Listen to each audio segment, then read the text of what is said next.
وہ لوگ جو 60 کے آگے چل رہے ہیں انہیں چاہیے کہ وہ اللہ کی حمد و ثنا زیادہ کریں، توبہ اور استغفار زیادہ کریں، اور اسی کے ساتھ اپنے گھر اپنے ماحول کو دیکھیں، کیا میرے جانے کے بعد میرے بچے کیا میرے لیے اصال ثواب کا ذریعہ بنیں گے؟ کیا میری آل و اولاد میں دین چھوڑ کر جا رہا ہوں؟ کیا میں اپنے آل و اولاد میں دنیا چھوڑ کر جا رہا ہوں یا دین چھوڑ کر جا رہا ہوں؟ جو چھوڑ کر جاؤ گے وہی وہاں پاؤ گے۔ اکثر ایک طبقہ آج عمر دراز ہو چکی ہے لیکن وہ اپنے آپ میں مست مگن ہے، انہیں پرواہ ہی نہیں ہے کہ ہمیں ایک ایسے مقام پر جانا ہے جہاں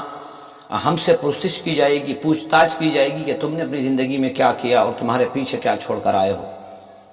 عمر دراز لوگوں سے میری ایک عاجزانہ گزارش ہے، نوجوانوں کی عبادت کو اللہ تعالیٰ